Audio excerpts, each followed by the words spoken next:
He chose his best friend over me. Then that friend tried to date me. Now he's begging for me back. You ever have a great day that flips on its head in 10 minutes?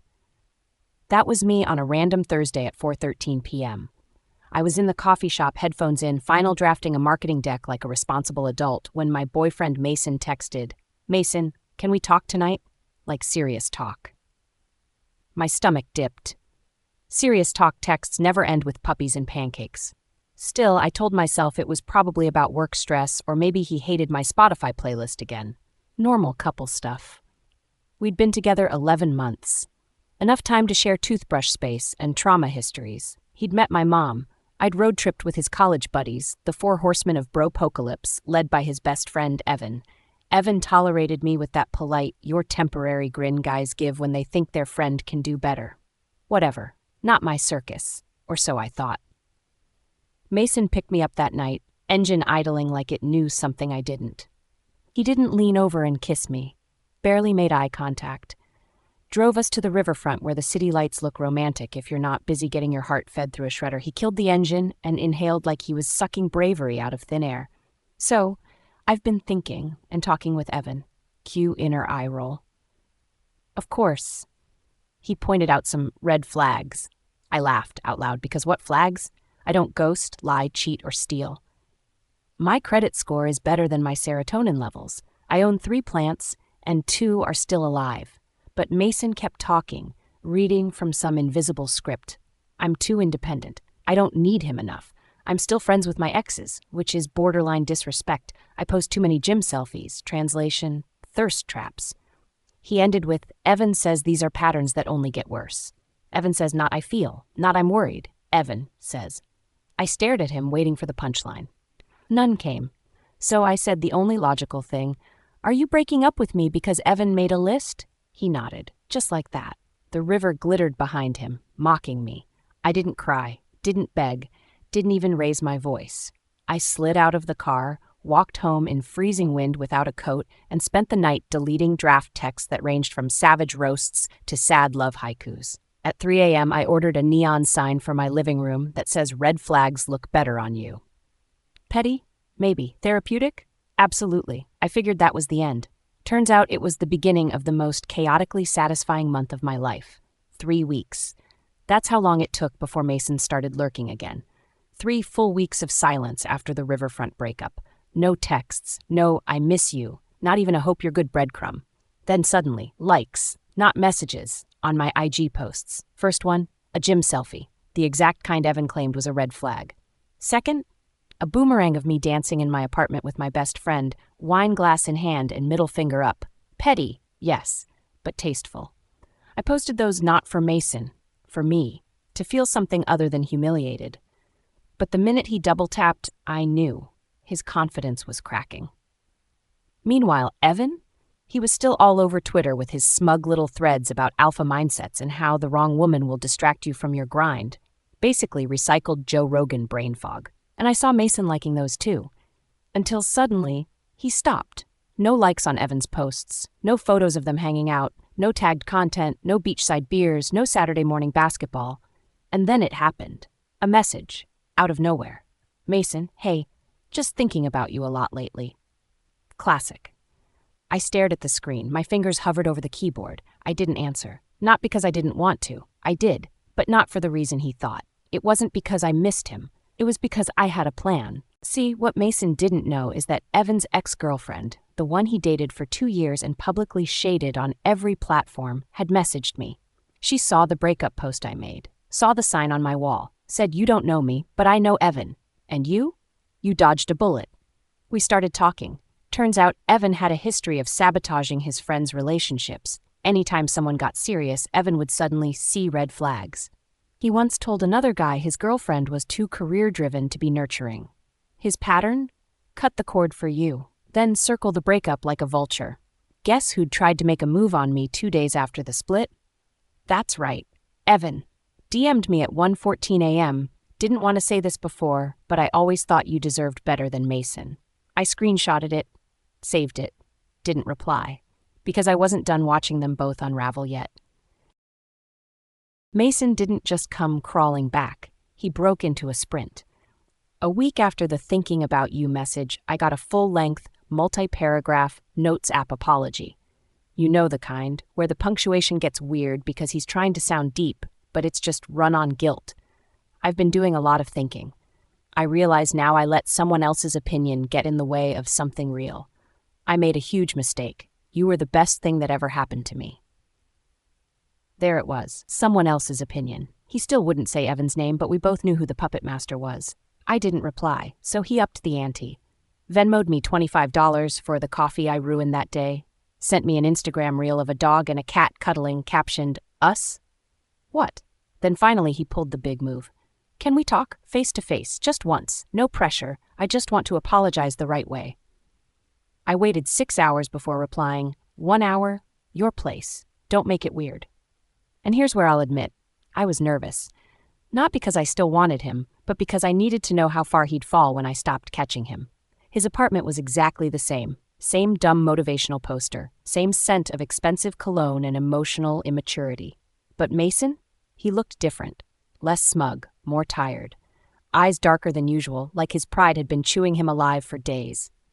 He opened with a whisper. You look good. I smiled. Yeah, I do. Then he dove right in, the speech. I didn't realize how much you did for me. How much stability you gave me. You made me want to grow. Evan got in my head. He made everything sound so logical, like I was avoiding pain by walking away. He paused, but the pain hit harder when you were gone. I didn't interrupt. I let him talk. Let him confess. Let him explain.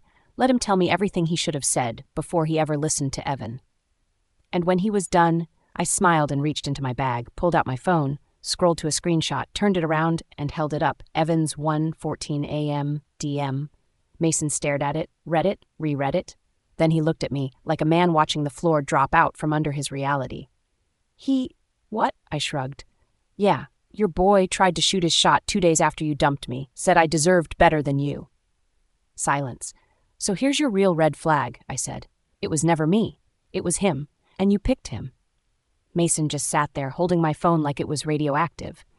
The 1:14 a.m. DM from Evan glared back at him, all bold and pixelated and undeniable. There was no way to spin it. No, he was just looking out for me. No, maybe you misunderstood, because you don't accidentally try to get with your best friend's ex. That's not friendship. That's opportunism. He looked at me, eyes wide. I didn't know. I swear, I had no idea. I just stared. You trusted his words more than mine, Mason.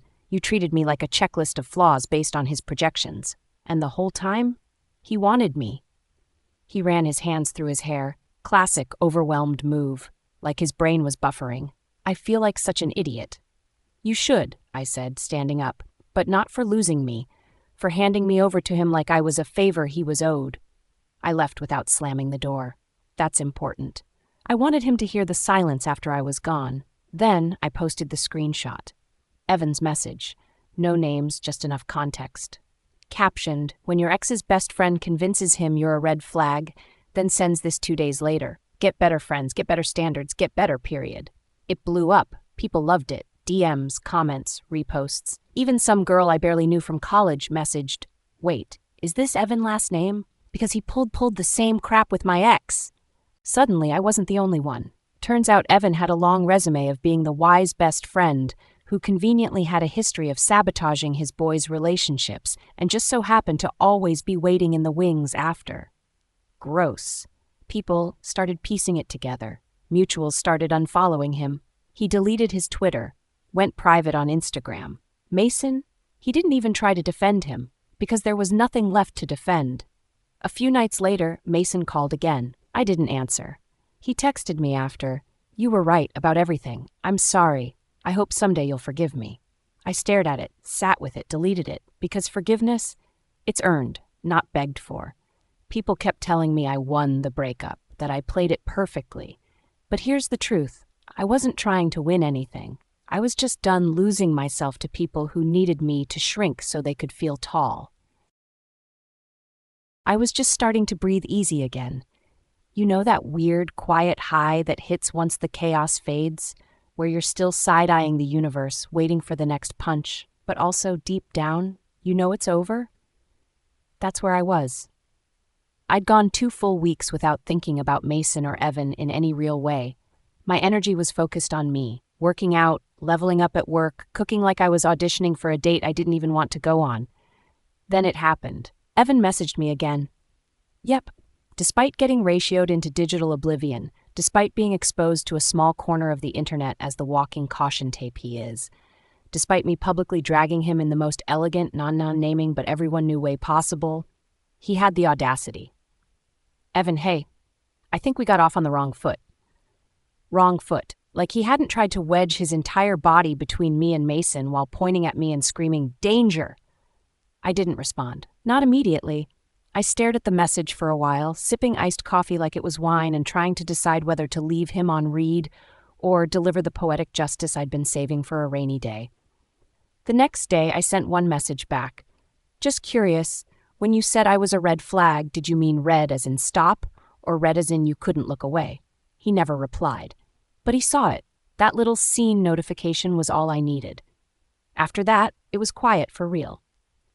No more pings. No more weak apologies, no more men trying to spin the narrative after I flipped the table. I took back my voice, not to prove something to them, but to prove something to myself. I don't chase people who fumble me. I don't compete for love, and I don't let someone else's fear rewrite my story. A friend asked me recently if I'd ever consider getting back with Mason. I laughed. Not bitter, not angry, just amused. Because once you realize someone was willing to drop you because a third party labeled you too much, you stop wasting time wondering how to make yourself smaller. You realize you were never too much. They were just never enough. Fast forward 4 months. I was in a very different place. Mentally, emotionally, financially, even physically. I'd leveled up so hard my old self wouldn't recognize me. I'd landed a promotion at work, one that doubled my salary. I'd finally gotten back into lifting. I looked strong, confident, radiant. And best of all, I'd stopped over-explaining myself to anyone who didn't deserve an explanation. I was out one night with a few friends, celebrating a coworker's birthday. Drinks, dancing, joy. The kind of night where nothing hurts and everything glows. And guess who walked in? Mason. Hair slightly longer, shirt slightly wrinkled, smile slightly strained when he saw me. He froze. I didn't. Because I wasn't afraid of him anymore. I didn't need him to understand what he lost, but I wasn't about to deny him front row seats to the show either. He made his way over eventually, nervous energy all over him. Hey, wow, you look amazing. I smiled. Not the fake, tight kind, the real one. The I'm not even mad anymore kind. Thanks, life's been good to me. He looked like he wanted to say more, but his tongue tripped over hesitation. I watched it happen like slow motion karma. I've been thinking about you. I guess I held up a hand. It's okay. You don't need to explain. I've moved on. He nodded, swallowed. But the look in his eyes said everything his mouth couldn't.